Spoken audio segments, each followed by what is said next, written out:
All right, everybody, welcome to CyberBulls. So today we're going to find out if Tesla fans who've lost faith and now questioning whether Tesla's a good investment, or perhaps they're just actually overvalued or overhyped.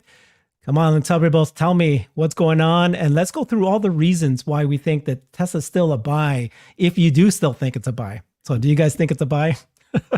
Absolutely. I think it's absolutely a buy. I think what we've been seeing here is a combination of macro events, Elon, Twitter drama, all that culminating into a collapse of the stock price. In my opinion, it's completely unjustified. The valuation has gotten so compelling that if you don't own Tesla or you have a small position and you wanted to make it bigger, this is like an amazing opportunity. Now, we're going to go into some more details, but that's my broad opening. Right now, Tesla is a steal. It's being valued as not an innovative company. It's not being valued as a growth company. It's basically being valued almost like a pizza chain, essentially. If you go look at the valuations, and we'll go through that. So high level, it's absolutely a great investment going forward if you have a long-term horizon. In the short term, anything could happen. Could it go lower? Of course. But if you have a 3 to 5 year time horizon, and you look at what Tesla's doing on the earnings side and the growth of the earnings compared to all the other companies, especially mega caps and even small caps, it's just a great time to get involved if you're not involved. So love to hear what Alexandra has to say. Yeah, I have the same feeling. I mean, Tesla for me was always a buy, and I've been constantly buying since March 2020. Whenever I had money, I put it in the stock. And it's actually a better buy today. I mean, I'm in the select club of those who bought at 399. I mean, I'm sure I have some fellow friends that did that as well. So if you bought the same stock at 399 with conviction, you should buy it even more so. And I actually did this morning. I bought 100 more this morning at 167 or 168. So for me, it is the best buy ever. And I don't see, an issue for the next 3 to 5 years. Yes, the next 3 months may still be a little bit of a choppy territory between macro and people getting overly excited about Twitter or other noise. But if you have the time to hold, and I think you actually did a very good tweet this morning on that, Christian. If you have time, there's absolutely no question to doubt about Tesla, its execution, and its future value. So yes, for me, it is still a clear buy. So I want to show this chart. This is my milestone list that I've been keeping track of and sharing since the beginning of this year, right? It has all the key milestones that Tesla's been knocking out of the park basically since the beginning of this year. And then Earl of Frunk Puppy made fun of me because he then overlaid the stock price. So he's going, these are not catalysts. They're meaningless. Who cares? And he's obviously having a little bit of fun. But I reminded him that, well, first of all, I don't call them catalysts. I call them milestones. And some of them are catalysts. We just don't know which are. And he's absolutely correct, right? This is very painful. In the last year, despite the continued improvement and just Tesla continued to do record revenue and earnings and just Giga Texas and Giga Berlin going online, the additional the IRA, the 3-for-1 stock split, AI Day 2, the robot being revealed, all these things doesn't matter. So I then tweeted this back to him though. I said, okay, well, let's take a look at all the milestones that Tesla's ever done from 2003 to 2021.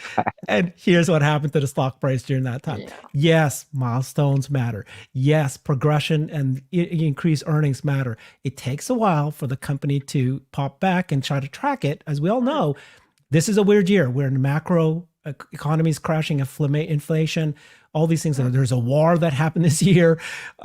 So it is frustrating why Tesla's not going up. But I think something that Christian, you said last show that really stuck with me was that catalysts don't matter when there is a macro bear market. In a bear market. In a bear market, you can have all your macro, you can have all this wonderful catalysts and wonderful news. It won't do anything until the bear market goes, and then it's going to springboard forward. So that's what I'm holding my hat on. Yeah, I beg to differ a little bit. They won't matter unless the market turns. Meaning, when the market turns, they actually bring extra juice to the upswing. Yeah. Right. Okay. Yeah. So let's. Yeah. Mm-hmm. let's go through the list, or why are you still bullish? I mean, because I think partly it's therapy for us. We need to remind ourselves. People are getting tired. They're really getting tired of this. Oh, look at so think back. Pull back and don't be so focused on the quarterly. It is frustrating. And that's why I really like being in your company, because one thing I really dislike about this Twitter community and some of the people that have been in Tesla for a long, long time is this cursing on people that are worried, say, well, this is not your stock, get out. That's not something to say to somebody. Somebody can be concerned. People have different time horizons. People have different budgets, different attitudes to life. And it's not up to us or anybody else to tell them, well, if you don't have the strength and the holding power, just get out of here. That's just not a nice thing to say. So I really wish that would stop a little bit. And yes, there are plenty of reasons to stay. You want to start, Christian? No, I wanted to, what you just said, I wanted to just kind of comment on. So I wasn't super early, but 2019, before we had the big move, I was in with a nice position. But I totally get what you're saying. Me as a shareholder now, I care about the share price. I don't want 80% declines in my share price, because like when you think of it, I don't think some of the community, maybe they don't have a super big position, or they always say like, I want to buy more. It's not really the goal of Tesla, the company, to give great buying opportunities to, the general public. Us as shareholders, we own the company, and we want, of course, macro is going to play, but we don't want to just give gifts to people who have money and are liquid and like, wow, I got Tesla at like $100. Like, why am I holding the stock at 300 if you can get it for 100 now? So I want management to do, and that's a lot of the buyback idea. I want management in there buying. A lot of the companies I own buy back their shares. I feel good that I know management is also buying shares alongside me, even in tough times. It gives me a sense of, that they care. Not only they care, they're in there with their own, of course it's shareholder money, but they're in there and they're trying to support the shareholders as best they can with the buyback. It's not a magic trick. It's not a be all and end all, but it's taking shares off the market. And it's also like a buyer of last resort. If the stock crashes, they're in there with their capital and our capital buying the share. So it's just as simple as that. And then I'll also make one other quick point. Go ahead. Yeah. If you have a stock, and I'm just going to use round numbers, it's at 10, and say it goes to 1. I'm not equating this to anything, but just for math, that is a 90% drop. If people then can buy it at 1 and it goes to 2, they made 100% on their money. If you were in at 10 and for some reason it goes to 1 and now it goes to 2, you're up 10%. So that puts in a perspective why you don't want 50% to become 60% to become 70%. You're digging yourself such a big hole. You need to then 3 and 4 extra money just to get back to even. And I think that's an important point to drive home. And I get it, and you're right. And like I said, just don't want any accusations or telling people to leave. I don't think we need that. The Tesla community has been supportive for a long time, and we should be in good times and in bad times, right? And these are tough times for some of the people. There are lots of people that can just sit it out or even add, which is perfect. But just make sure that we have it. And I completely get what you're saying, Christian. It's it's a incredible buying opportunity, and we're even speculating, will Warren Buffett get in there? It's a question I asked Gary today, and he said, well, it's still too early, they're value people, I don't think they'll come in, but we're to the point that any company that has significant funds will consider at one point or the other to get in. And I mean, yes, some may be put off by Elon's noise, yes, but at the end of the day, you want to make money, and if you can buy Tesla and have a good upside compared to buy something else where you take higher risks and they'll have the same return, there you go. And we can get back to your pizza companies. So here, let's show this tweet that you did. Actually, it was 4 days ago, but go ahead and explain everything you're saying here, because some people are saying that, that Tesla is a growth company, but you're pointing out that actually it's a value company. It's becoming a value company, in my opinion. So yeah, institutions could say it's a growth company, but it's being now treated like a value company. So I'll just go through it real fast, and I'm using rough numbers. Close to $5, it's going to be trailing on 35, right? And they're growing. We know Q3 was 100% year over year. So a PEG ratio like that, we're well under 1, which is considered, dirt cheap. And then if you look at these other companies like Papa John's, right? What's special about Papa John's? There's nothing innovative or technological. Maybe they're doing some improvements, but basically it's a pizza chain. Kraft Heinz, 100, 50-year-old companies that do nothing, whatever, mustard, ketchup, Cheesecake Factory, just a boring old restaurant. And look at the PEs on these things, 42, 39, 38, right? And I love the comment. I loved it and retweeted it. Who cares about artificial intelligence, self-driving cars, next level manufacturing, robotics, 50% revenue growth, 100% earnings growth, as I just mentioned, world-leading technology, right? The EV revolution. And I put some other companies in there. Bring it up one more time, because this is a big point. Like, I think this is being overlooked by a lot. If you can bring it up, because there was other companies that I just wanted to mention. I saw, well, Coke anyway, Costco, again, 30s and high 20s. So basically the point is, we are trading, if you put $5 on the earnings or close to it, in this mid 30s, 40 range, just like these other these pizza chains. So I don't understand. The market is disrespecting, and here's where the buyback comes in. When you are disrespected as a company and as a stock, it is the duty, in my opinion, and I would want my stock or my company stock, right, to then look and say, hey, we are getting disrespected by the market. I don't care macro this. These other companies are in the same macro, right? They're going through the same hard recession. We're delivering the numbers. They're not growing 100% year over year. I don't think they're even growing 10% year over year. And we're putting up these major numbers through these tough times, and we're not being rewarded. So there's one thing that you can do as a company if you want to support your long-term shareholders. And I don't care if the buyback makes it go up, down. I don't care how big it is, 5 billion, 10 billion. I want to do something. So the only thing you can do is say, we're being disrespected by the market. We are going to go into the market and we are going to buy back these undervalued shares and take them off the market to support the stock price, A, to reward our long-term shareholders that are sitting through this with us. And 3, the added benefit is, over time, as we keep the free cash flow going year after year after year, even though it starts out small, every share that we take off isn't a share in the future, which then explodes the EPS up. And instead of having X EPS, you might have X plus 50% EPS 3 to 5 years from now. And that would be a lot to sustain the valuation going forward. Even if the stock rockets, you're going to have such great earnings growth that you'll still not want to sell the stock, because we're continually buying these shares, just like the big boys like Apple, like Google, and other companies like that. So I think it's so important. Yeah, completely agree. Apple over time reduced by 50% its outstanding shares. So that means that everybody who had a share has now doubled its stake in the company. And that's what we need to get to over time. And that's the moment we'll be seen as serious, as being, a grown-up company that more long-term investors will get into. It's just, it's that easy. And I mean, I hear everybody telling me, oh, there's a global recession coming and we don't have the money and we have to put the money into a solar farm, or we have to put the money into a new gigafactory. Yeah, there's enough money. Tesla has all this money. There is no problem whatsoever. By the way, Gigafactory, they haven't announced one yet, right? I mean, we're all waiting for that one this year.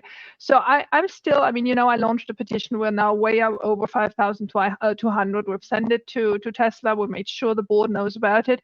So I just wish they consider it. If they do it next year, they do it next year. But I just think at these levels of a stock price, not the 1% excise tax now to be paid, still the old rules of the SEC. Why wait? What is it good to wait for? Right. And just another quick point, because I know there's a lot of younger investors and maybe investors that want to hold this for 20 years. They say, hey, I want to spend on capital expenditures. I want to do this program, and we need to do this, and we need to do that. This is not at the expense of that. This is after all operational expenditures, capital expenditures that they've already outlaid for the next year, what it's going to be. So this would not hamper Tesla of doing anything they want to do. This would just be in addition, just to show the market, could be a sentiment change here, where they're in there buying, right? And you just need that little flip of institutions say, wow, like Alexandra was saying, this is a big boy company. They're generating tons of free cash flow. The earnings are growing extraordinarily. And now they're coming in to support their stock and they're buying their shares. Maybe we should buy some too. And I think at this valuation, could it go lower? Of course. But if you're going to play, oh, buy it at 120, buy it at 130, then you're playing the timing game that we say we shouldn't play. So we know we can look at the valuation and we can say this is dirt cheap for Tesla historically. Why not get in there now and start deploying that capital and returning some shareholder capital back in the form of buybacks? Yeah, and I'd even add to it, if you remember all the earnings call, I mean, I've never heard Elon so positive, right?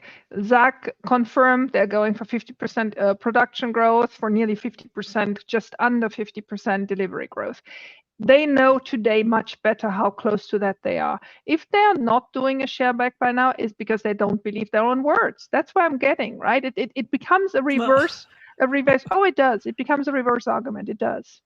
It And does. we've If they seen that, believe in yeah. their company and they know about it, they know much better than us how much money they're making. And you're right, Alexandra, but we do know something. We know, I believe there's like 20 something ships in Q4 already, for 25. around the world. They just did another one from Baltimore. We saw the China numbers. I guess we'll get into that, but I saw them on top of my mind. They were very good, better than ever. So the Epic Q4 looks like it is developing. So let's cross our fingers, but yeah, go ahead, Herbert. So the numbers came out this morning, right? The China numbers, and it looks like that it's 50,000 seems possible in November. And the prior record sales in the second month of a quarter was 34,000, and it's looking like it's first October and November in 2022. You can see this. It's already at 75,000 cars sold. So it is. This question of whether or not there is a slowdown in demand, particularly because of the incentive in China, so far in the second month, it looks like that we're still on track. Yeah, and that also tames the people that call for another price cut in China. At the moment, it doesn't seem to be necessary. So I asked this question to Gary Black last night at the Twitter space, and I said, why is it such a big deal if China or US did price cuts, if Tesla pulled some of their demand levers? Because in the last several months in a year, Tesla's they raised the price several times. Yes. So if they pulled a demand lever to lower it, and it's not because they're doing it because there's a crash in demand and we need to shore it up. It's because of this clear incentive that is happening in January. So people are waiting to buy until then. Why not do something like this? And what his answer was that because Tesla's seen as a growth stock. And Not so no more. they're expected to be seen as a 50% growth. And so if you have to cut the demand to try to hit that number, then there's, you know what I mean? Like the analysts are looking at this on a quarter basis, not that whether or not it doesn't matter this quarter at all. So can I comment to that real quick, Herbert? Please, I would agree with you if Tesla was trading at a $1.2 trillion valuation, right? Because now we're pricing in everything perfect scenario. But we're not now. Now we're a $500 billion market cap, a little bit more. So, if we grew up 40%, I'm not saying that's going to happen. But if it did, it's not the end of the world anymore. Our valuation has been compressed so much. If we started saying, our new thing is, 40, 45%, the market will readjust. It's already been re-rated down. The market has already re-rated the stock down, saying you're not growing 50% anymore. Your deliveries. They've already told us that with the reduction in the stock price. So I would agree with what Gary's saying, but not anymore. Since it's not being priced to perfection anymore, it was being priced to perfection. Now it's just being priced to be, okay, you're growing. Maybe you're not growing. I don't even know what's going on. Maybe you're going to grow 20%. So I don't think it's a big factor now. So if they grew 40, 45% for the next 5 years, I think this valuation is still crazy cheap. So that's just my opinion. Yeah, spot on. So let's say that, I just saw a comment here that Troy Teslake is saying 420,000 deliveries. That's much lower than the 50,000. And stock's going to go lower. So it's all about estimates and what people assume. And so if they do not hit their 50%, remember what he said was 50% production and just under 50% for deliveries. If they don't do that, just under the 50% deliveries, and they actually do much worse, stock's going to fall even further, despite Christian saying it's already done it. No, because Zach already guided a little bit lower on the deliveries. We'll have to get the exact number. I don't know what it'll be. What is just under? I think the street's at 430. I think if we can get that number, remember in Q3, what did we do? 340,000. We're literally going to print 100,000 more deliveries quarter over quarter, and that's a negative. And our EPS might blow everything out of the water because of the operating leverage. What are we talking about here? Like, So yeah, the stock has been crushed. I don't want to get emotional, but the stock has been crushed. Don't tell me we need a 52% delivery anymore. If we do 100,000 plus quarter over quarter and we say as bulls that's terrible, what are you talking about? Like, we are being priced for death.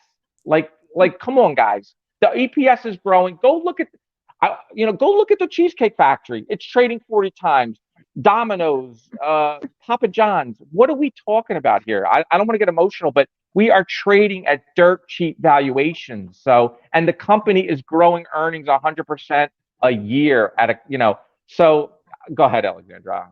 Yeah, I give you the same point. I think, but 6 or 9 months ago, whenever any estimation came out, since we were so high, right, especially beginning of the year, we had to match them. We had to outgrow them to have more momentum. Today, we've been beaten down. I mean, I was asked today, what more negative news can come? And I mean, of course, there can always be negative news. It could be a next COVID shutdown. There could be a next much lower levels. But I mean, 420, 430 is already heroic. I do believe actually we're going to be higher than that, but what the heck, even if we are in that range, it is heroic.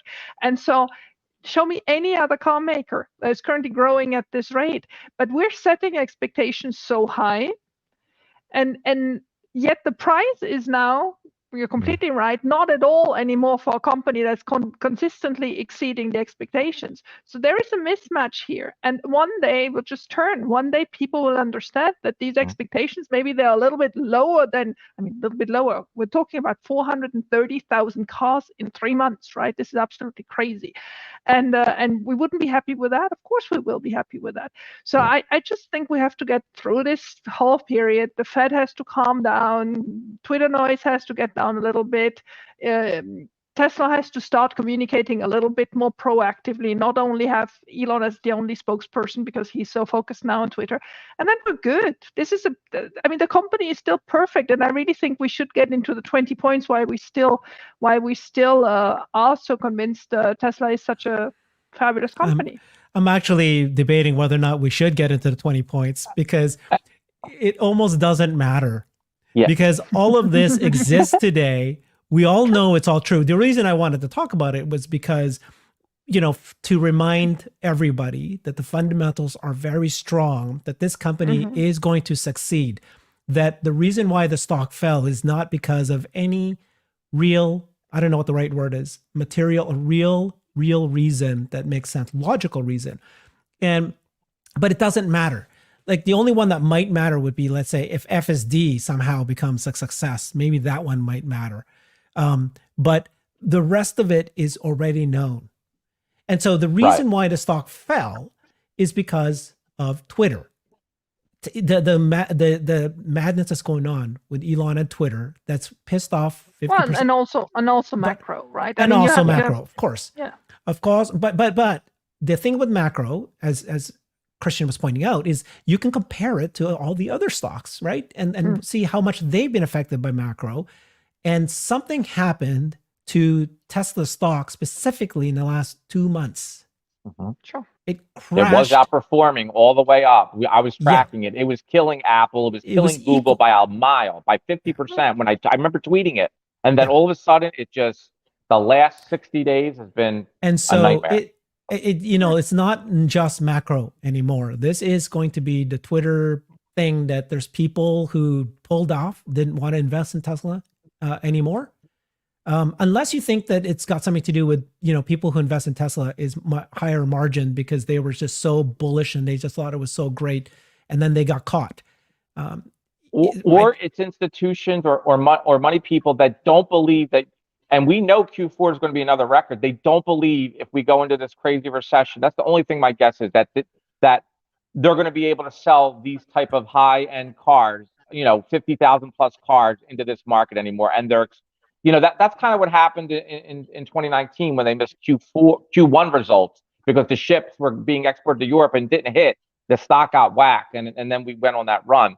But one other quick before I forget it. The stock market is irrational. So I could explain to you I'm not saying this is going to happen, but I would like to just give the audience an idea.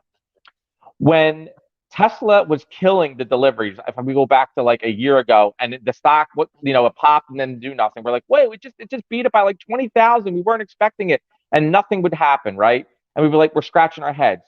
The market may decide now, if say those streets looking for 430, and we put up like 430, that might get rewarded and be like, wow, Tesla put up another record 430, and it might rock it up because the stock is down, and we're able to scratch our head, but it met, right? The market does things differently than we think in our head. Like, why would it go up on that? It just met the expectations.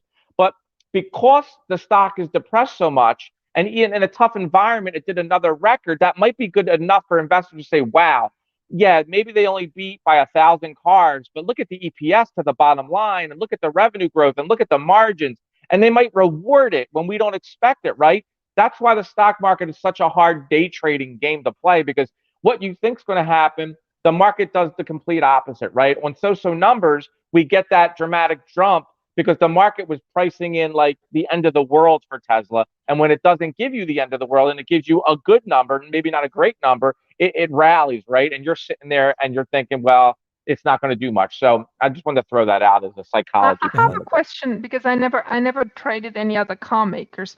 Do the Fords and the GMs of this world also publish quarterly delivery and production numbers? Yeah, I think some of them do monthly, and so yeah, every month yeah. But if you go back and do a chart of Ford, like for the last 20 years, Ford's like flat. Now it hasn't done anything. So right. I mean, these automakers, that's why I don't like to compare Tesla with them. I like to do Tesla like a standalone company. And even though they sell cars, it shouldn't matter. If whatever they sell doesn't matter. If you're going to sell 50% of them every year for the next 5 years, more and more and more of them, it doesn't matter. Like the market cap, and the market didn't treat them like a car maker. That's why they got that great market cap. They were treating them as a new technology, electric vehicles built on a different, substrate that was using different technology. That was a beautiful flat screen that had soft over the air. It was being done differently. That had a driver assistant, which is turning into FSD hopefully.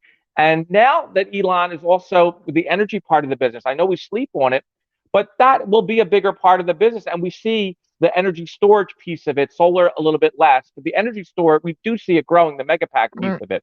So that is another thing that you just can't ignore. It should be factored somewhat in the valuation. And then with Elon's vision of the robot, I'm not saying you have to give it a valuation, meaning like, of course, but the idea of it, and that Elon Musk is going to do it, and we saw the engineers actually provide one. I'm not saying it should be a catalyst. What I'm saying is it should be taken in when you do a full valuation of the company. You should say, well, this is on the burners, and maybe in a couple of years we see something of significance. So it should just give you another reason to buy the stock at this valuation, saying not only am I buying the EV business, which is the core business, I'm getting these other things essentially for free. That's the way I which brings me actually to a point that I wanted to make a couple of weeks ago, and I'm remembering. So currently on the stock exchange, Tesla is treated as a car maker, right? So that means it's in consumer discretionary with the home goods of this world and the Costco's of this world and GM and Ford and whatever. That sounds ridiculous, but that has real life consequences, meaning all the index funds in consumer discretionary have to have some Tesla. But it also means that all the technology funds that are in Apple, Microsoft, and whatever, they don't carry Tesla. So one thing I think we should all at one moment talk about publicly is how misqualified Tesla is in the consumer discretionary, because if Tesla would move over into the tech part, there would be many, many more funds that have to invest in Tesla stock. Good point. Both of you guys keep saying things that we all already know. Okay. No, we're giving a lot of new information here. What I'm trying. Okay, I get what you. No, I think what I heard you say, Alexandra, just to wrap that bit out, is that you're saying that it should not be seen as a car company; it should be seen as a technology company. Also at the stock exchange, because that means really for index funds, it is currently in the car. Sure, but for that to happen, Tesla needs to have a revenue stream that's beyond cars, and we know Tesla Energy is coming up. Maybe that could be it, but the thing I just want to keep repeating to you guys is that something is holding Tesla stock down now, despite all the fundamentals that you guys have just said. Well, we've been through and that. The question I asked Gary last night is, with investment grade credit rating already being assigned, why are the institutions firms still holding back when the Because stock there's is so much cratered to the point? noise. Because of the There's noise. so much noise. So there is the Twitter noise, I believe, is the main issue, more than macro at this point, as we just discussed earlier. And there is some, it's beyond maybe just Twitter noise. This is political. He is probably, because I don't know, people are upset with him owning a social media, a communication, a platform, and then him saying things that are people are misinterpreting on both sides probably, and they're pulling out, or the institutions are waiting. They're waiting to see what happens. I don't know, but something else is holding it back because yes, you're right. It should be a technology. I think it's all three. I think the people that, I mean, I hate technical analysis, but people who do technical analysis are convinced this is now head and shoulder, right? So this is going to go down to 80 or I don't know what, 50. I mean, you just call it. So you have people that are just sitting there now hoping for that one. Fair enough. Get rid of those. The second group is the ones that are butthurt. And you're right, they're on both sides politically. They are, I mean, it's just people that have a sentiment today where they just feel, oh my God, this is nothing I want to touch. I want to get over this. Let's see, whatever. The solution to that, I'm coming a key spokesperson for Tesla, right? Elon can stay CEO, but just one person that is identified and that's interactively communicating with journalists, us, whatever, and is there for Tesla. And the third group is people that are slow decision makers anyway. They can actually look over the noise. That's the strange thing about this. When we talked a couple of months ago about the investment grade rating, I told you this could take 6 months, even 12 months. These people first do the analysis in the old style, really go through 2 or 3 years of reports, see, then have to go in committee, then have to discuss about it, then it's voted, and then it's finally invested. So, the investment grade upgrade from S&P happened first week of October. So it's already in this quarter. So all the numbers we see currently for end of September didn't include them yet. We still don't have the double rating by Moody's. I believe that's going to come end of January. So the basics for these slow movers, for these snails of the market, which have a lot of money, pension funds, whatever, that can still drag into of 2023. But once they buy, they will hold, right? These are our preferred institutionals. They are not politically motivated. They make a decision and up they are. Yeah. And let me posit this. I spoke about on the spaces yesterday. When I watch CNBC, Tesla does not get treated like the market cap it is, like the profit machine. Right now we're trading at 52-week lows, or just off them now, with Lucid of the world, with Nikola's of the world. These companies that are like barely hanging on, right, are doing nothing. We are a profit machine now. You go on CNBC, where's it going? It's going lower. The chart says it's going low. Would you buy it? No, I wouldn't buy it. I wouldn't buy it. No one's buying it, right? It did it because they missed it the first time. Some of it doesn't like Elon, but I believe people want to make money. And Tesla's a great investment. They will come and they will buy.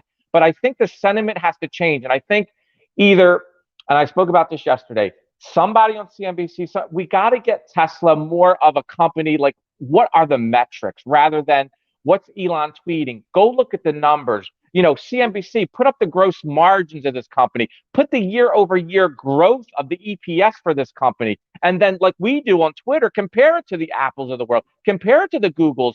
And when people, regular old people, 40, 50, 60, regular traditional people see that screen and they're going to see Tesla, whoa, I didn't know Tesla is putting up these kind of financials. I thought Tesla was some joke company and yeah, they had a good run, but they're not profitable or they're overvalued. They're not overvalued anymore. If anything, they're undervalued. They are a profit machine. They got the best financials in the world, thanks to Alexandra pointing that out. They got the best balance sheet in the world. They got S&P great ratings. We got possible buybacks coming. We're about to get for another record Q4. There's no company in the S&P 500, the big boys, that are putting up records. They're hanging on now. There's no Apple records. There's no Google records. There's no Netflix records. There's no Microsoft records. It's Tesla's giving you record quarter after record quarter. But Christian, I think we need to highlight that. Sure, but there's also none of those mega cap CEOs that are out there publishing memes of a lady showing her butt and Donald Trump next to her, right? I mean,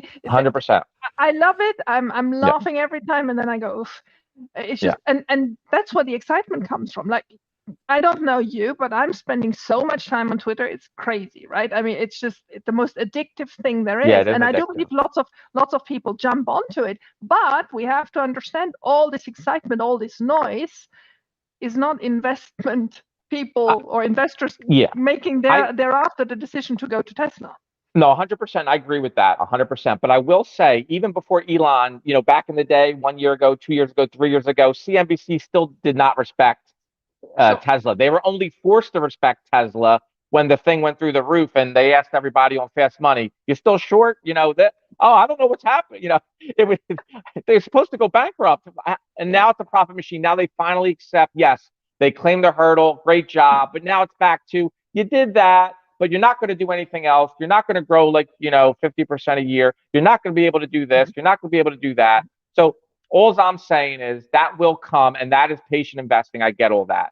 So I'll just come back to this point. In the meantime, while our company and our stock and maybe our CEO is doing some things that we don't like, we need to defend the long-term shareholders. And you can do that through rewarding them through buybacks with an S continually, because we're going to get another free cash flow. We're probably going to have 25 billion on the balance sheet going into Q3. 2023, where people like Gary Black is saying they're going to have a lot more cash on top of that, and we could end 2023 with $40 billion or $50 billion. I don't know. Alexandra probably knows it better.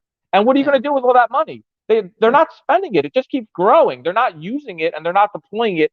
They're using their capital expenditures very efficiently. Exactly. And let me add to that. When Apple started doing that, they took out bonds to do it, right? There were a couple of reasons for it. One was most of their profit was actually sitting overseas, and at that moment there was still a 35% tax to bring it back until Trump stopped that one. So rather than bringing the profit back to do the buyback, they took on loans. But Tesla has no loans. The money Tesla has is just sitting there. I mean, count to 20 billion. This is, people have no understanding what millions and billions and trillions is, because it's just so gigantic. 20 billions is such an amount. It is crazy. What I heard is the most expensive gigafactory so far was 8 billion, right? Finished. Not in 1 year, like over the 2-3 years it took to build it. 8. And that's the most expensive of all of them. So 20 billion now, which become 24, 25 in 3 months, you have enough to do all the research and development, to set up all the gigafactories you want, you to launch all the battery and even mining if you want, and can still do a buyback. The buyback is not going to just to counter what you're saying, though, if I remember correctly, Apple did not do buybacks until they had $120 billion in the bank. Well, not in the bank, outside of the US. Outside of the US, cash. But that was Tim Cook waiting, in my view, too long. And actually, Warren Buffett had told him for 2 years that this was the thing to do, to bring the adult investors around the table and get into Apple. Yeah, but okay. So yes, I think the point being that the stock is falling, and there doesn't seem to be a floor at this point. It keeps falling down, despite these good news, despite these milestones that are being achieved, all the things you guys both just mentioned. Something has to stop that. And there's probably a number of investors who are waiting, including the investment grade institutionals, who are waiting until, never catch a falling knife, right? You want to see it fall, and then you want to see it rising, getting support. That's when they're going to throw in, right? Why buy today? Wait until it goes down even further. So you're making the argument for the buyback. So here's what I said.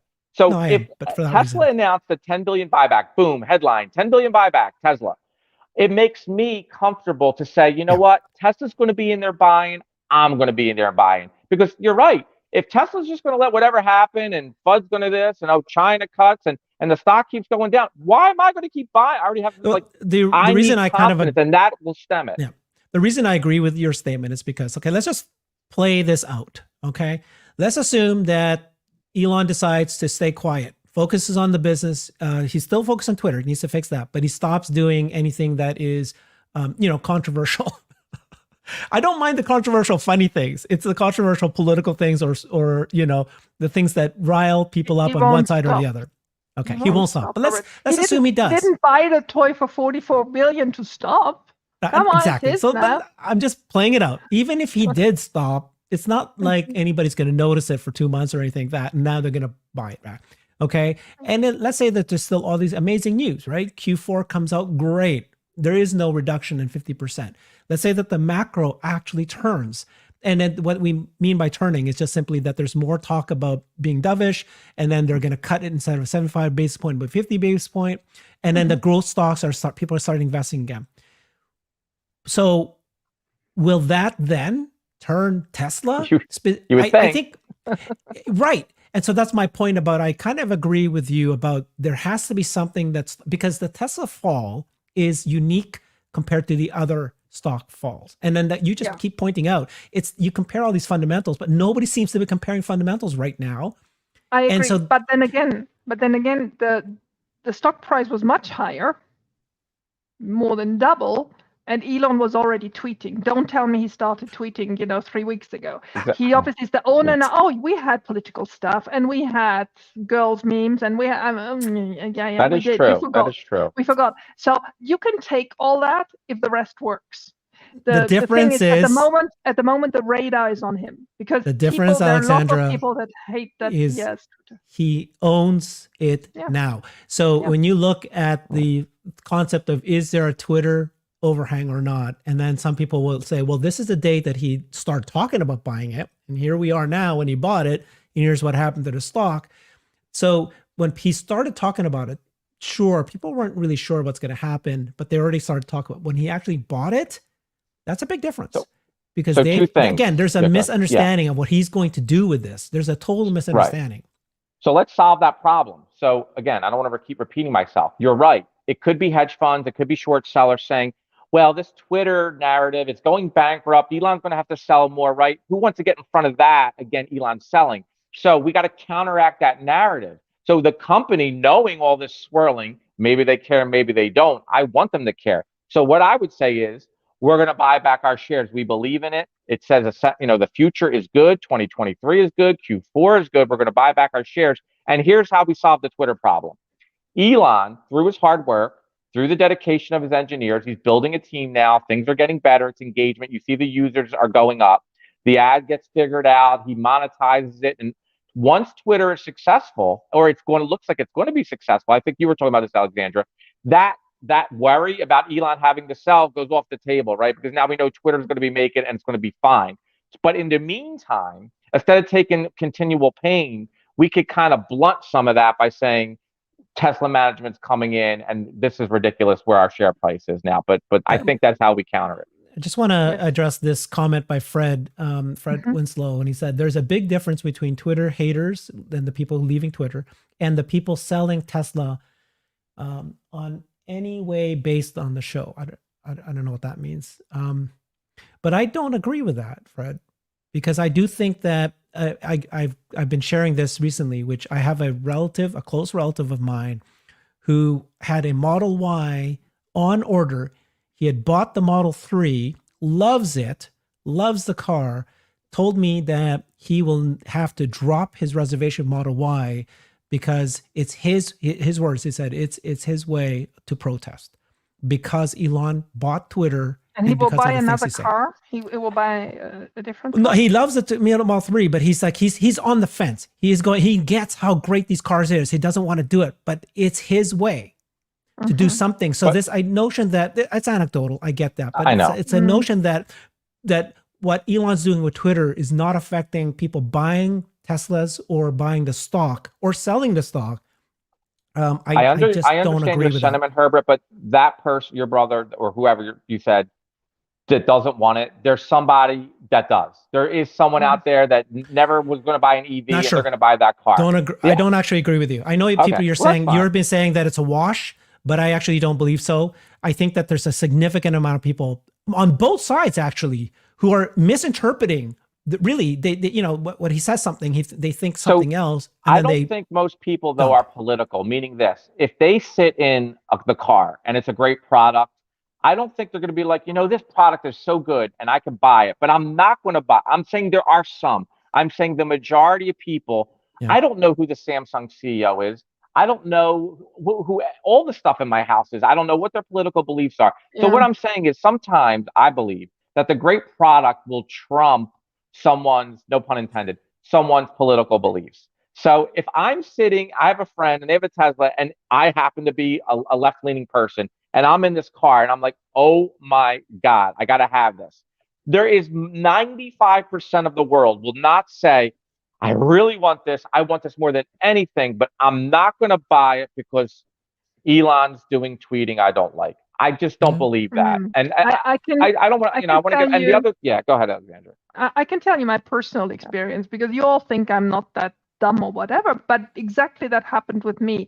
When I learned that Steve Jobs parked always on disabled handicapped parking lots, Right.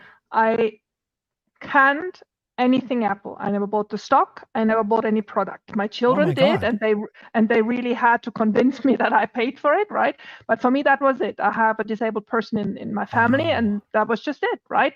And so you will always have, for Tesla, for Apple, for every product in the world, you will always have a certain clientele that you won't touch anymore because of something, right? And there will be people who will never buy an Elon product, like I never bought a Steve Jobs product. And but that doesn't matter, right? I mean, I found a substitute. I'm now on Samsung. I'm not in love with my Samsung, but it does the job, and that's it. And I just never fell in love with Apple. But you don't have to compromise to touch 100% of the people. If you have political opinions, if you want to do, and he will be an outspoken person for the rest of his life. I mean, don't forget he has Asperger's, and he has just a different relationship with the world. The richest man in the world, or one of the richest people in the world, and he is just the way he is, and it's great that he is the way he is, right? That brings the genius with it, and that brings the visionary with it, and that also brings trouble with it. That's just it. He is entitled to be himself. But what we have to make sure is that we bring sufficient understanding to it when it gets a little bit heated, because it will get heated from time to time, like it may get heated for your preferred political candidate, left or right or ups and downs, and that we don't lose sight on what Tesla is doing and how it's executing. And for me, there is just one little low-hanging fruit. Put another key spokesperson in it for Tesla that just talks Tesla. Let me ask you two then. Okay. I gave you my explanation why I think the stock has fallen so much despite the fundamentals. And you guys don't seem to agree with me. So go ahead. Christian, what is the reason? Despite the fundamentals, everything going great, there's actually no bad news so far, knock on wood. Why is the stock falling this much if it isn't because of Elon's antics and political issues? Well, I believe that's some of it, but I could give you some alternative reasons. Now, I can't, this isn't fact, but this is my guess. I think some of it could be margin pressure. There's a lot of Tesla people that are on margin, and maybe they're getting margin called, and half the stock is retail, and maybe that is triggering some sales. Elon himself selling, I think that has huge. All through the last 12 months, he sold billions and tens of billions of Tesla stock.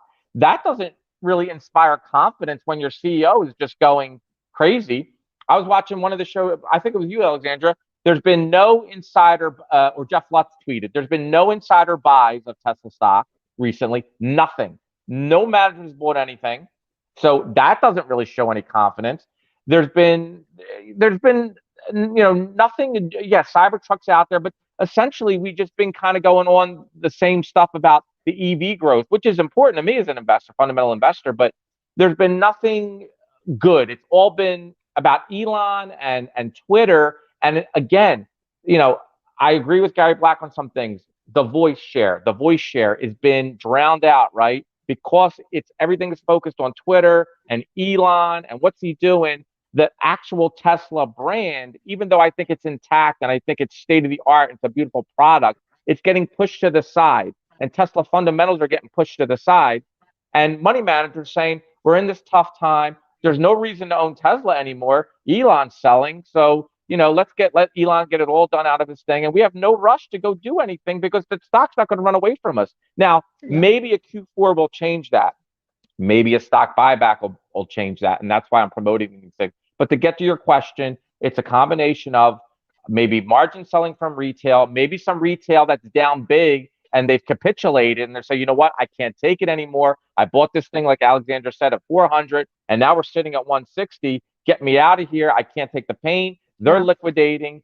And because I believe institutions have been building, I look at the 13Fs, it looks like Vanguard. A lot of them are That's buying, and they're going to fund. hold it. Yeah. So I don't know if Alexandra can speak more to it, but yeah. Yeah, That's those my are the best index guess. funds. But let me, and I think you're actually right on all 3 points. First, on the margin calls, I know for a fact that Schwab has increased the threshold. So people that had certain margin calls just woke up one morning, I think 10 days ago, and suddenly were margin called because they changed the percentage needed to be in Tesla stock, right? Just because Schwab decided that it was now considered riskier, first thing. So that happened, that triggered falls. Second, you're completely right. I mean, if you look at charts, and that's the chart I hate the most. I mean, I'm sometimes engaging with Tesla Q, and that's the chart where I usually stop talking because they're right. Elon always sold at the highest, right? Always. And it hurts. You know, that really hurts me in my heart. Did he know? I don't know. But the market doesn't forgive when Elon sells a lot. And it just goes down. And so that happened again. I'm still waiting for answers. What is he doing with those 4 billion? Is he done selling? I still have no clue. No communication on both points, right? That's just it. And the third point is, yes, no insiders are buying. Now, no insiders are buying is a little bit wishy-washy because they are expanding the number of shares, right? We're calling for a share buyback because we really want to bring this back, because what happens with Tesla is every time employees get shares allocated, they actually increase the pie, right? So the current pie is actually increasing constantly, slowly but steadily. Slightly, yeah. Yeah. Exactly. And so there is no insider buying necessary because people get allocations of their Tesla shares. And so that's true. It's not, I mean, it's for me the weakest of the 3 points, but it's not a great point either, right? So, but also let's just be real. The Nasdaq is down about, I don't know, 25%. So by this year, that means Tesla with the beta of 1.6 should be down 40%. It's down, what, 52, 55 60. now? Well, 58, there you go. So that's we're not talking the whole 60, Elon. We're talking the last 15 to 20%. And those happened the last 6 weeks. That's just it. It's the Twitter noise. It's people hating it. I also do believe if I would be, I'm not, but if I would be a political strategist on the Democrat side and pissed off about Elon doing it, I would tell all my Democrat fund managers, you just get out of that stock now. I mean, if there could be any political pressure on it. Oh my gosh. Yeah. But I mean, that there's only so much that harm can be done. I think the harm is done. I don't see much more potential to go further. We have a few more minutes here, and we've done the complete opposite of what we were supposed to do today. We were supposed to give people. I told you to pull up the chart. Yeah, you're the one that said I don't want to do it. Well, exactly. That's your MO, Herbert. You say you blame us, and you're the one that does it. Yeah, that's a nice chart. I like that. Let's talk about some of these things. We started a little late, so we're not at the hour mark yet. Exactly. So that was mine yesterday when you asked me to bring up my 20 reasons. I mean, obviously, above all, and that's why I put it number one, is Elon is a visionary. Yes, for sure. I mean, you have to take his character because you get his visionary impact on the world. And if that is too much, what can I say? I mean, it comes with noise. The best people come with noise, and then all the middle orange ones are all we know, obviously, about Tesla. Vertical integration, best cars ever, insane growth rate, constant innovation. I mean, their pace of innovation is just never heard of. FSD, same, out of this world. I mean, we had a discussion this morning with Gary going, yeah, there are other people with driver assistant. Jesus Christ, yeah. Tesla, I don't even know where to start when he goes that way. Tesla insurance, Tesla supercharger network. You have to know this is the biggest supercharger network in the world and growing, right? Absolutely. Tesla energy, the most undervalued component. Yes, still small, but once this is up and going, the bot is simply mind-boggling. Will come with a lot of pain. Can you imagine all these unions going to scream about the bot? But I mean, nevertheless, that is our future. And Tesla employees, the best grads, the best people want to work for Tesla. Exactly. He has built teams that nobody else was ever able to put in place. And then I called it the lean mean machine. You know, the whole way this is set up. When he heard about the $400 per day of food allowance for Twitter employees, I mean, he was screaming. That's as much as the 7,500 Twitter employees had the same annual budget that the 125 Tesla employees, and they're eating at work as well, right? I mean, this is just absolutely crazy. Then in light pink, I had the what can we improve, or what shall we keep an eye on? I mean, the competition is coming. I don't want to brush away the competition as much as everybody else goes, but they're never coming. I do believe there will be EVs in the smaller price segment that sure enough cannot compete on technology and power and whatever with range with Teslas, but they will have their utility. And I really wish that Tesla will come up quickly with its $25,000, $35,000 car. That's why I didn't put it all in the yellow yet. And there are a few weaknesses I keep on talking about, especially communications, that are low-hanging fruit to improve. But then in the completely green and stock-related news, I mean, best financials in the world. Alphabet is close to it, but I mean, nobody ever talks about Google being any risk, so why would we talk about Tesla being any financial risk? The stock is severely undervalued now. The stock buybacks are coming. They may not come this month, like we all wish, or December. They may come Q1 2023, but they are coming. The stock is owned in majority by retail investors. I think that's actually a force. It's us. It's our company. And we're bleeding with it, but we're also crying and cheering with it when it's going up, right? Institutional investors are only a couple of quarters away. So it's us selling it to retail investor the day it will come if we want to. And most bad news for me is baked in. No, I agree. And I'll just comment on the competition is coming. I agree with Alexandra. We should worry about it. But guess what? We have like 70% market share in the US. Not that I care about market share, but I'm just using it as an example.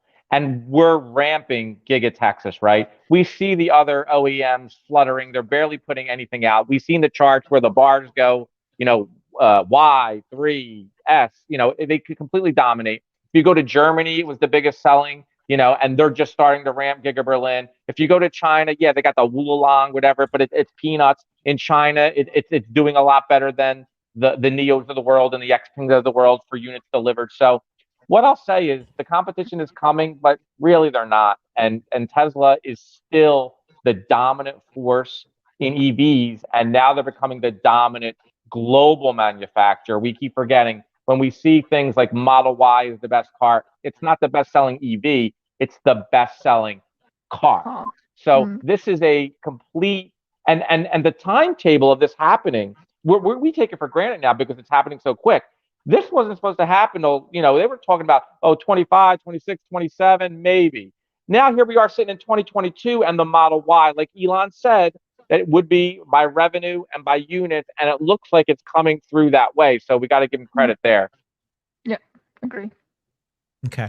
Let's ask each of us to kind of give our like if somebody a Tesla investor came to you and asked you, which they're all doing right now, tell me how I should be thinking about things right now and how I should feel, and when do you think things might turn around, just philosophically and financial kind of, it's not financial advice, but philosophical advice of how to handle what's happening now. So let's go through each of us, how you would answer that. Okay. I'll go real fast and then Alexander. So what I would say is the old Buffett adage, right? When there's blood in the streets, you want to start buying. So it depends your situation. If you already have a big position in Tesla, and maybe you don't have a lot of funds, it's kind of hard to take advantage of this. But this is perfect. This is kind of what happened to me in 2019. Tesla went from whatever, and I think got as low as 170 before all the splits and everything. And I got in there and I was able to accumulate shares when it was all this noise and this thing and Q1 deliveries and just a mess going on, right?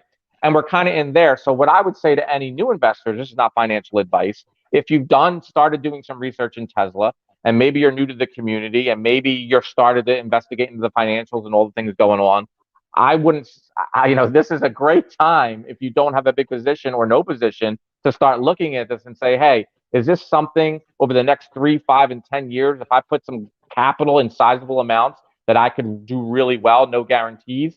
And I would say, of course. I mean, we don't know what's going to happen, but we do know history. We do know where Tesla was trading, and we do know it's here. So the other thing I would say is we have lots of shareholders that own the stock and probably are holding it at even higher levels. So the next time it makes its move, we think it's just going to fall off. I would say I'm not too sure about that. As the fundamentals play out and as the fundamentals are shown to be what they are, you're going to have a lot of people that own the stock way higher that aren't going to say, hey, I'm back to even, now I'm selling. They're in it for the next 5 to 10 years and they want to make money on it. So all those people are going to hold. Now, of course, some got out earlier, but there's a lot that haven't and are still holding those positions. So as the stock's rising, there's a lot of, what am I trying to say?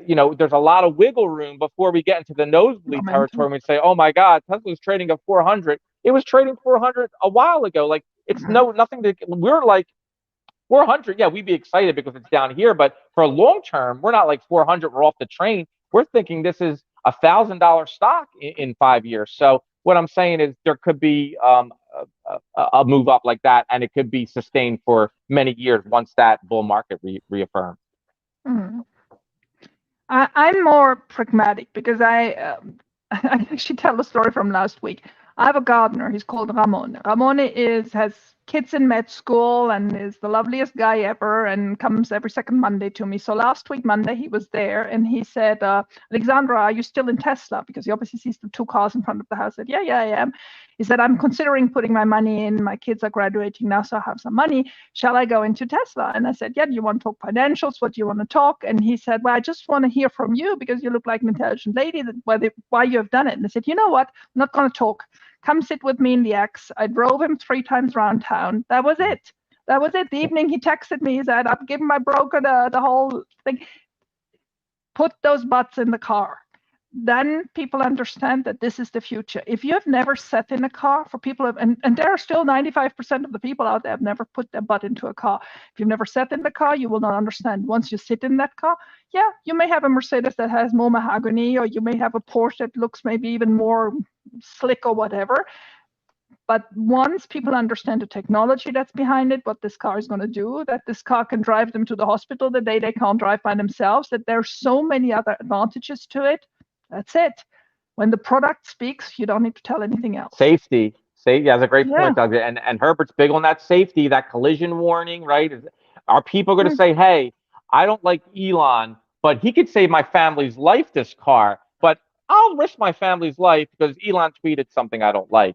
I would want to save my family's life. Like, come on. Like, that's what I'm saying. You're making the case for me saying people, kitchen table talks. That's one of the things that I always hear. I'm not I like safety, but I'm a guy. I don't want to go to the doctor. I don't do nothing. So, but women, I know you hate that I say that. Women do care about safety. And I know you hate when I say that. I know a lot of women and they talk about all humans care about safety. Not me. Saying things like that. Not except me. Okay. So all right.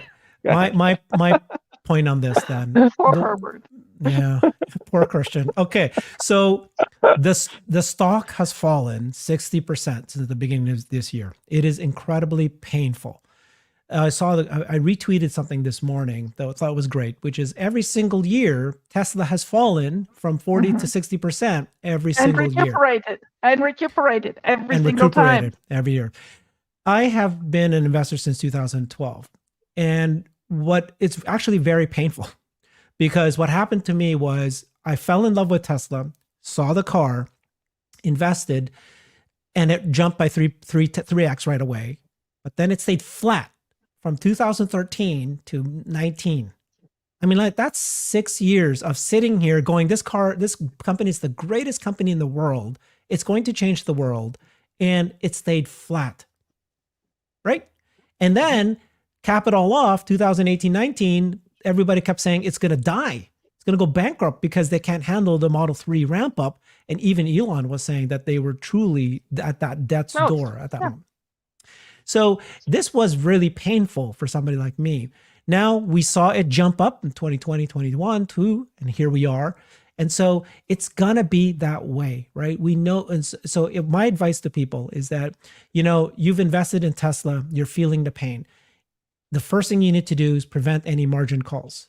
So just think about that and prepare for that, because yes, the stock could fall. It could be a flash fall. It could be like the Schwab scenario where they changed the percentage required. So prevent that from happening, because what you do, last thing you want is to be forced to sell Tesla at this price point. If you are an investor in Tesla and you have your life savings in Tesla and you're feeling this, you're getting very, very scared because you're thinking this is something that you look at your bank account and you're going, or, a stockbroker account, and you're seeing it fall significantly. I would not have any issue personally. That's my perspective of this. I do not lose sleep because, again, just remind yourselves, and we all agree. I don't know anybody. I can, thousands of people here who believe in obviously there's Tesla Qs, but we understand and study this. Tesla is a great company. Its fundamentals are strong. Nothing they've done in the last 3 months, 6 months, or No this year. bankruptcy anymore. Don't worry. They're not going to go bankrupt anymore like they did last time. They've got 4 gigafactories, 2 of which are about to, okay. The market is massive. All that, we can go through all this list. I have no issues. So then the question becomes, how long do you have to wait? And so some people, like, I don't know, somebody told me, oh, I'm going to see a recession for 10 years. Well, again, take a look at the history of booms and busts. And if you look at the booms and busts from the last 100 years, the bear markets only last typically 2, maybe 5. The maximum is 5, 7 maybe. But it's not going to happen this time because technology is just continue to blow disrupt and keep going up. So we have a situation right now with the war and with the recession. The good thing is that there's signals that it might actually, inflation might have been tamed a little bit. It may be a hard recession. It could be a soft recession. Okay. But just hang in there. If you can hang in there for another year. The other bit of optimism I have is the Cybertruck. I personally think that when the Cybertruck comes out, now it could be 6 months from now, but it could be delayed. I'm prepared for that. But when it does come out, I think it's going to be a game changer in terms of people wanting to buy the stock yet again. It's going to be equivalent to the Model Y in terms of sales. They have 1.5 million reservations. Some people think that it's actually recession buster or recession proof, that even with the recession, people are going to buy the Cybertruck in numbers. So that is what I'm hoping for. And I have these, optimism that by that point that things could turn around. And so just hang in there.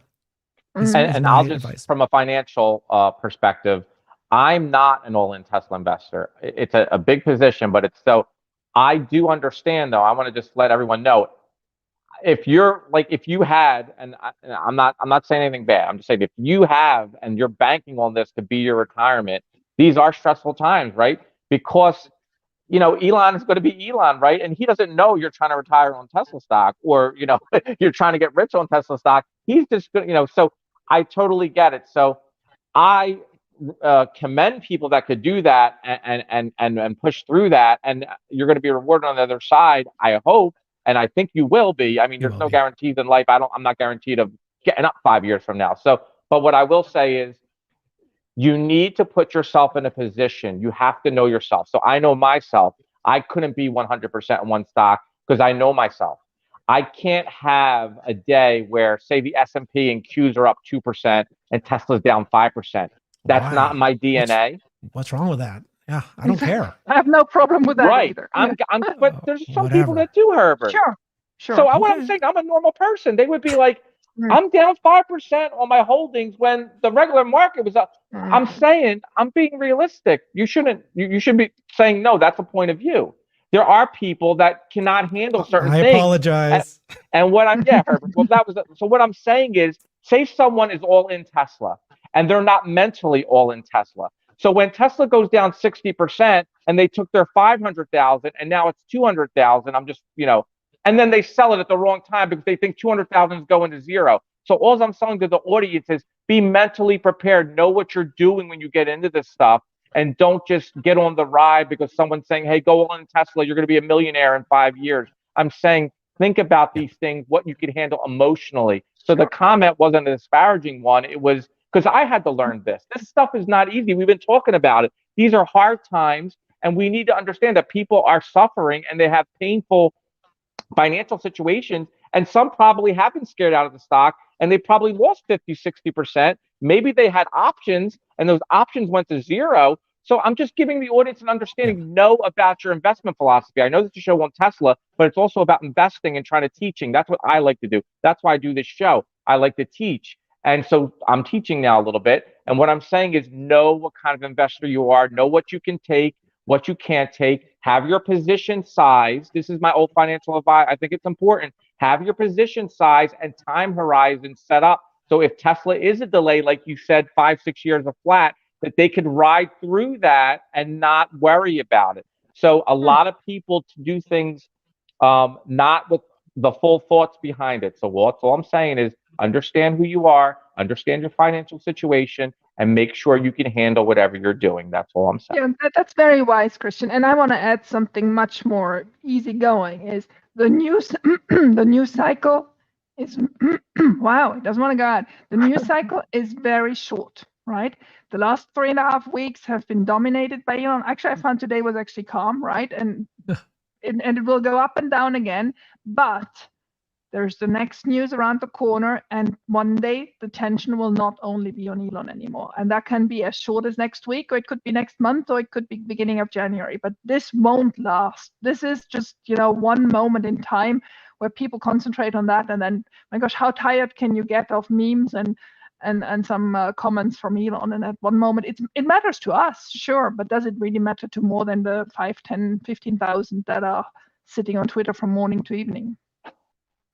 Correct. You're right. Okay. Thank you, guys. I think all three of us are pretty comfortable. We aren't worried. Some of us are a little upset a bit maybe, or just we are being affected by the drop just like everyone else. But at the end of the day, you pull back and you realize, this is temporary. It's all going to be fine. Things will improve. And this is just a scenario that we have to deal with this year. But I'm very optimistic still. The old saying, it's a voting machine in the short term and a weighing machine in the long term. Yep. You're right. If you keep looking at the earnings and the cash going up, stocks will have to prices go up. They'll follow for every eventually. Stock, any stock that grows. Okay. Thanks everybody. Appreciate it. Come tune in again next week. Thanks Thank you, everybody. Alexandra. Thank you, Herbert. Bye-bye.